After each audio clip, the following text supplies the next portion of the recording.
इस एक्सप्लेनर में स्वागत है। आज हम भारत के भूगोल को एक बिल्कुल नए चश्मे से देखने वाले हैं।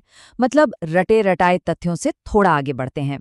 पता है, भारतीय नदी प्रणालियों के जो गहरे, रहस्यमय और कभी-कभी बिल्कुल ही उल्टे सीधे व्यवहार है ना, आज हम उन्हें डिकोड करेंगे। नदियां सिर्फ बहता हुआ पानी नहीं होती, इनका अपना एक पूरा व्यक्तित्व होता है, एक पर्सनालिटी। कुछ एकदम शांत होती हैं, कुछ बिल्कुल बागी और कुछ तो हमारे भूगोल के सारे नियमों को ही पलट कर रख देती हैं। तो चलिए, बिना किसी देरी के शुरू करते हैं। अब जरा सोचिए, क्या यह मुमकिन है कि एक नदी विशाल हिमालय पर्वत श्रृंखला से भी पुरानी हो? हम तो हमेशा यही मानकर चलते हैं ना कि भाई पहाड़ पहले बने होंगे, तभी तो वहां से नदियां निकली। लेकिन सच तो ये है कि ये सवाल हमारे भूगोल के इस सीधे साधे लॉजिक को पूरी तरह से हिलाकर रख देता है। आइए इस चौंकाने वाले रहस्य के पीछे का विज्ञान समझते हैं। भाग 1, प्राचीन आरी यानी पूर्ववर्ती नदियां। चलिए सीधे इसमें गहराई से उतरते हैं। जब हम कहते हैं कि एक नदी ने पहाड़ को काट दिया, तो इसका मतलब ये कतई नहीं है कि पहाड़ वहां पहले से खड़ा था और नदी ने आकर उसे चीर दिया। नहीं, दरअसल करोड़ों साल पहले जब टेक्टोनिक प्लेट्स टकराईं और हिमालय बनना शुरू हुआ, तो वो बहुत धीरे धीरे ऊपर उठ रहा था। लेकिन ये पूर्ववर्ती नदियां वहां पहले से ही अपना रास्ता बनाए हुए थीं। तो हुआ क्या? जैसे जैसे जमीन ऊपर उठी, नदी के तेज बहाव ने उसे उसी स्पीड से काटना शुरू कर दिया। मतलब नदी अपनी जिद पर अड़ी रही और उसके दोनों तरफ के पहाड़ ऊंचे होते चले गए। है ना कमाल की बात? सतलुज नदी इसका सबसे बेहतरीन जीता जागता उदाहरण है। तिब्बत में राकसताल से निकलने वाली ये नदी हिमालय के बनने से भी पहले से वहां मजे से बह रही है। इसने लाखों सालों तक बिना थके बिना रुके कठोर चट्टानों को काटा है और इसी का नतीजा है शिपकीला दर्रे के पास मौजूद वो भयानक रूप से गहरी खाई जिसे हम गॉर्ज कहते हैं। सच में ये एक ऐसी प्राकृतिक आरी है जो कभी रुकी ही नहीं। सतलुज का जो संकल्प था ना, वो हिमालय की ऊंचाइयों से भी कहीं ज्यादा बड़ा था। भाग 2, बेचैन बंजारे और मार्ग बदलने का विज्ञान। अब उन नदियों की ओर चलते हैं जो एक हाईवे पर बार बार लेन बदलने वाले किसी बेचैन ड्राइवर की तरह तबाही मचाती हैं। अब कोसी नदी के इस विनाशकारी बर्ताव के पीछे की फिजिक्स बहुत ही दिलचस्प है। जब कोसी हिमालय की एकदम खड़ी ढलानों से नीचे उतरती है, तो अपनी प्रचंड स्पीड की वजह से वो ढेर सारा पत्थर, मलबा और मिट्टी अपने साथ खींच लाती है। लेकिन जैसे ही वो बिहार के समतल मैदानों में एंट्री मारती है, ढलान अचानक से खत्म हो जाती है। अब स्पीड कम हुई तो वो सारा मलबा नदी के तल पर ही गिरकर जमा हो जाता है। इसका नतीजा, नदी अपना खुद का ही रास्ता ब्लॉक कर लेती है। पानी तो रुकेगा नहीं, इसलिए वो अगल बगल से नया रास्ता बनाने के लिए पूरी ताकत से मुड़ता है। और बस यही वो विज्ञान है जिससे भयंकर बाढ़ आती है। नदी का अपना मलबा ही उसका सबसे बड़ा दुश्मन बन जाता है। इसी संदर्भ में मध्य भारत और पूर्वी मैदानों के बहाव को समझना भी बहुत जरूरी है। कोसी को ही ले लीजिए, ये नेपाल और तिब्बत में मुख्य रूप से 3 विशाल धाराओं के संगम से अपनी ताकत जुटाती है और फिर करीब 720 किलोमीटर का सफर तय करके कटिहार के कुर्सेला में गंगा में विलीन हो जाती है। दूसरी तरफ सोन नदी भी है, जो अमरकंटक से निकलकर दक्षिण से उत्तर की ओर बहते हुए अपना एक अलग ही भौगोलिक मार्ग बनाती है, जिसकी मुख्य सहायक नदियां रिहंद और उत्तरी कोयल हैं। भाग 3, जहरीली शिकार यानी भ्रंश घाटियां और मरुस्थल।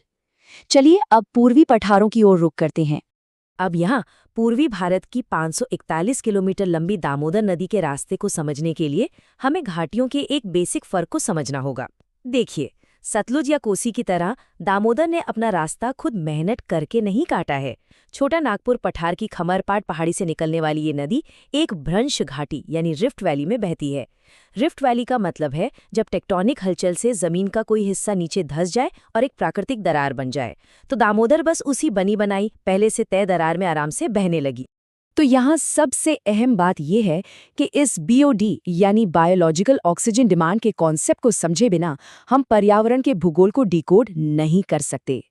जब भी किसी नदी को जैविक मरुस्थल या बायोलॉजिकल डेजर्ट कहा जाता है, तो उसका ये मतलब बिल्कुल नहीं है कि वहाँ पानी सूख गया है या रेगिस्तान बन गया है, बल्कि इसका सीधा सा मतलब ये है कि उस पानी में जो कचरा है, उसे सड़ाने वाले बैक्टीरिया ने पानी की सारी ऑक्सीजन सोख ली है।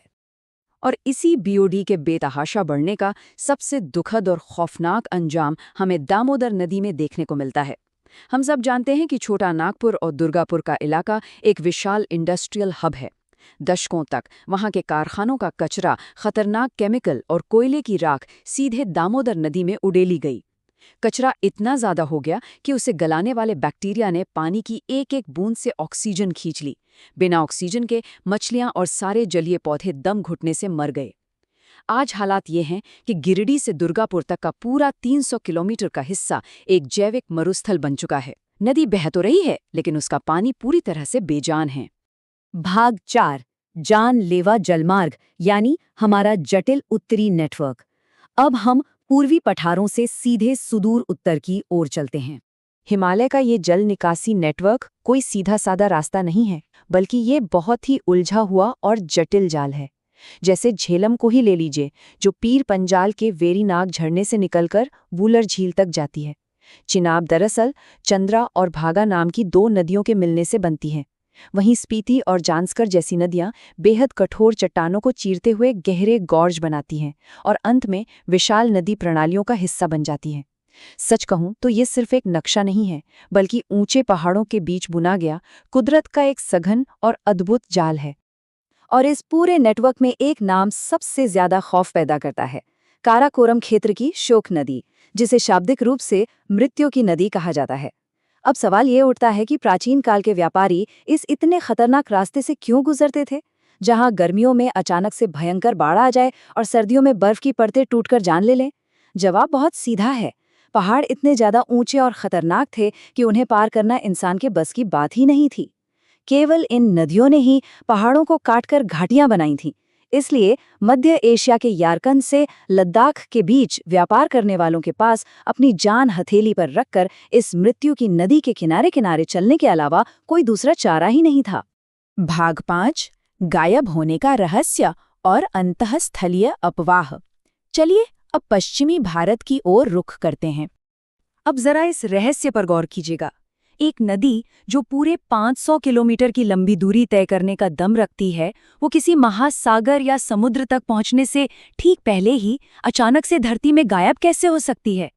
लूनी नदी का ये बर्ताव हमारे सामने अंतःस्थलीय अपवाह यानी इनलैंड ड्रेनेज के एक ऐसे अद्भुत विज्ञान को पेश करता है जो सच में दिमाग घुमा देता है। और ये बहुत ही शानदार तरीके से हमें समझाता है कि जब आसपास की भौगोलिक परिस्थितियां बदलती हैं तो नदियों के साथ आखिर होता क्या है। इसे एक थके हारे मैराथन रनर की तरह समझिए, जो फिनिश लाइन पर पहुंचने से बस थोड़ा सा पहले एक विशाल स्पंज पर गिरता है और गायब हो जाता है। लूनी नदी राजस्थान के उस गर्म इलाके से गुजरती है जहां पानी बहुत तेजी से भाप बनकर उड़ने लगता है। और आखिर में जब ये नदी कच्छ के रण में पहुंचती है तो वहां की रेतीली, नमकीन और छिद्रपूर्ण मिट्टी एक विशाल स्पंज की तरह काम करती है। वो इस बचे खुचे पानी को पूरी तरह सोख लेती है। नदी के बहाव में इतनी ताकत ही नहीं बच पाती कि वो इस दलदल को पार करके समंदर तक जा सके। भारत की भौगोलिक विविधता को समझने के लिए हमारी प्रायद्वीपीय और सीमांत नदियां भी बहुत कुछ कहती हैं।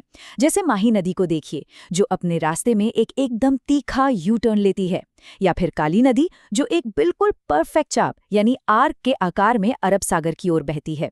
संकोश जैसी नदियां तो इतनी अहम हैं कि वो राज्यों के बीच की प्राकृतिक सीमाएं तक तय कर देती हैं। वहीं हगरी, तेल और कोपिली जैसी नदियां अपने अनोखे फ्लो पैटर्न से ये साबित करती हैं कि भारत के नक्शे पर मौजूद हर एक नदी का अपना एक बेहद खास और विशिष्ट भौगोलिक महत्व है। भाग 6, कंक्रीट के झरने यानी हमारा शहरी भूगोल। आइए अब इस एक्सप्लेनर को आधुनिक युग में लाते हैं, जहां नदियों के जन्म की कहानी पूरी तरह बदल चुकी है। आमतौर पर जब भी हम नदी के बारे में सोचते हैं तो दिमाग में किसी ऊंचे पहाड़ या साफ सुथरे ग्लेशियर की तस्वीर आती है ना? लेकिन जरा मुंबई की मीठी नदी को देखिए। इसका जन्म किसी बर्फ के पिघलने से नहीं हुआ है, बल्कि शहर के कंक्रीट लैंडस्केप पर गिरने वाली भारी मानसूनी बारिश और झीलों के ओवरफ्लो से हुआ है।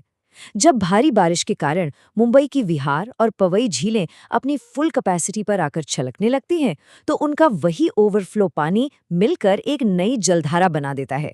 और फिर ये पानी शहर के बीचों बीच से 18 किलोमीटर का सफर तय करके अरब सागर में जाकर गिरता है। ये हमारे आधुनिक शहरी भूगोल का एक बहुत ही विडंबनापूर्ण लेकिन बिल्कुल जीता जागता उदाहरण है। इस पूरे विश्लेषण को अगर हम समेटें तो ये आखिरी सवाल हमें बहुत गहराई से सोचने पर मजबूर कर देता है।